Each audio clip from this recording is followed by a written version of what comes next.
अस्सलाम वालेकुम guys, welcome back in keep up with Arshad.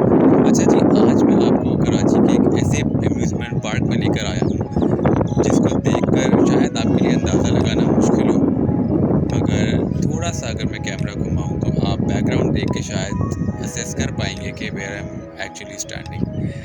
I am at the very famous Bin Qasim Park, जिसकी सारी limelight ले गया ये बहरिया आइकन टावर।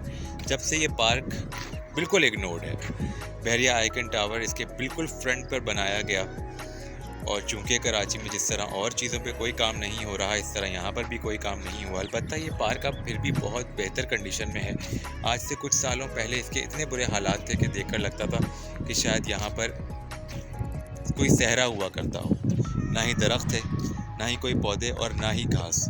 और मैं ये इसलिए कह सकता हूँ कि मेरा ऑफिस जिस बिल्डिंग में था वहाँ से ये पूरा का पूरा पार्क क्लियरली विजिबल था। बहुत अफसोस हुआ इसकी ये हालत देखकर। आज थर्सडे वेडनेसडे का दिन है and there is barely anyone in this park. ऐसा नहीं है कि यहाँ पर आबादी नहीं है या ये कोई बहुत कोसों दूर बना हुआ है।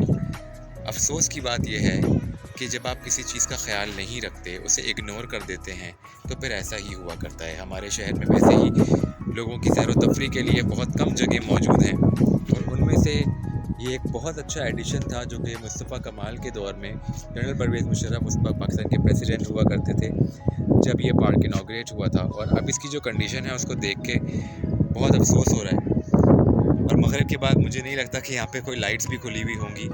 दूर थोड़ी बहुत राइड्स दिख रही हैं, और उनके बारे में भी ज़्यादा लोग नहीं जानते कि ये अम्यूज़मेंट पार्क था जिसका अब ये हाल हो चुका है। पहले ये बहुत फेमस जगह थी कराची की, जिसको प्ले लैंड के नाम से जाना जाता था, और हम बचपन में Aladdin park, play land, Sinbad, ये 2-3 ही जगह थी जहाँ पर हम जाके राइड्स एंजॉय किया करते थे। और आज यहाँ आने का स्पेसिफिक रीज़न यही था कि मैं ऑफिस से वापसी में लेट हो गया था, तो मैंने सोचा कि चलो ये देख कर तो आएँ ये किस कंडीशन में है। और जैसी मुझे उम्मीद थी बिल्कुल उसी हालत में पाया।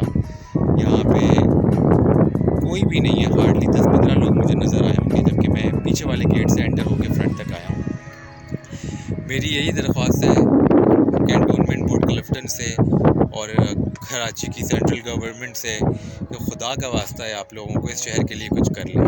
इतनी बड़ी कितने एकड़ पे फैला हुआ ये पार्क है, इसका इतना बुरा हाल हो चुका है। मुझे याद है 2007 में जब इसका इनाग्रेशन हुआ था, उसके कुछ सालों तक ये कितना ज़बरदस्त हुआ करता था, और यहाँ पे जो लाइटिंग थी वो बिल्कुल स्टेट ऑफ द आर्ट कह सकते हैं। पाकिस्तान के किसी भी पार्क में मैंने ऐसी लाइटिंग नहीं देखी। मैं आपको दिखाने की कोशिश करता हूँ कि वो लाइटिंग किस तरह से थी।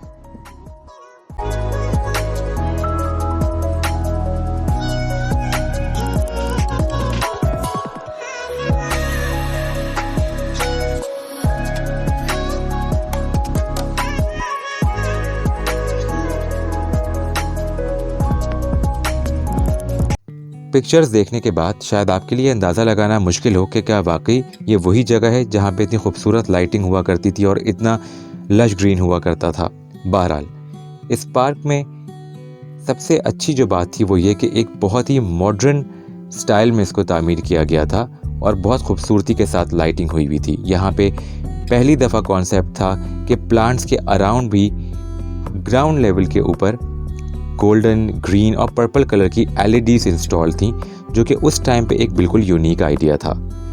इस पार्क की खस्ता हाली देखते हुए बहरिया टाउन ने कराची की सेंट्रल गवर्नमेंट से मुआहदा करने की कोशिश की थी कि वो मिलकर इसकी मेंटेनेंस को देख सकें या फिर ये पार्क मुकम्मली उनको हैंडओवर कर दिया जाए।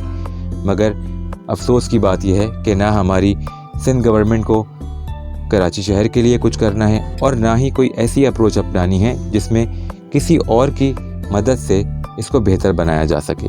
बहुत ज़्यादा अपोजिशन के बाइस ये मुआहदा नहीं तय पा सका, और पार्क इस वक्त फिर भी बहुत बेहतर कंडीशन में है। शायद आज से 3 साल पहले अगर आप देखते तो आप शॉक में रह जाते। सामने जो मस्जिद आप देख रहे हैं, ये मस्जिद बहुत खूबसूरत मस्जिद हुआ करती थी, और इसका डिज़ाइन भी काफ़ी हद तक दुबई और टर्की में बनी हुई मस्जिदों से मुतासिर था। मगर जब मैं नमाज़ पढ़ने के लिए गया तो इसको देखकर भी यही लग रहा था कि शायद यहाँ पर एक सब भी मुश्किल से बनती हो, क्योंकि ना ही तो प्रॉपर लाइटिंग का कोई इंतज़ाम था। जब पार्क में ही कोई लाइट नहीं होगी तो नमाज़ पढ़ने के लिए कोई कैसे आएगा। यहाँ पर मौजूद मस्जिद के खादिम से मेरी जब बात हुई तो इसने मुझे बताया कि मगरिब के बाद यहाँ पर मस्जिद की लाइट के अलावा कोई एक लाइट भी नहीं होती और जो भी आने वाले होते हैं वो अपने मोबाइल फ़ोन की रोशनियों से ही काम चलाते हैं और लाइट्स क्यों नहीं खोली जाती इसका रीज़न उसके पास भी नहीं था। और उसने मुझे ये भी बताया कि यहाँ पर करप्शन की वजह से भी प्रॉपर मेंटेनेंस नहीं हो पाती। 2 से 3 दफ़ा यहाँ पर नई मोटरें ख़रीद कर डाली गई जिसके कुछ अरसे बाद वो मोटर जल जाया करती थी और वो उसके मुताबिक समझ से बाहर है कि ऐसे मोटर कैसे जल जाती है। ना सिर्फ ये, यहाँ पे पार्किंग भी ठेके पे दे दी गई है और वो अपनी मर्ज़ी से एक हेफ्टी अमाउंट चार्ज करते हैं। इसके बावजूद कि पब्लिक पार्क्स में इस किस्म की पार्किंग का कोई कॉन्सेप्ट नहीं होता और अगर होता भी है तो बहुत ही नॉमिनल फ़ी होती है। बहरहाल मेरी कराची की सिटी गवर्नमेंट और सिंध गवर्नमेंट से यही दरख्वास्त है कि अगर आप इस शहर के लिए कुछ नई तामीरात नहीं कर सकते तो एटलीस्ट जो चीज़ें पुरानी साल से बनी हुई हैं उन्हीं को प्रॉपर तरीके से मेंटेन कर लें। भले से कोई एंट्री फ़ी लगा दें जिस तरह और पार्क्स में भी है उस तरह यहाँ पर भी लगा दें और उससे होने वाली आमदनी से इसकी मेंटेनेंस कर सकें।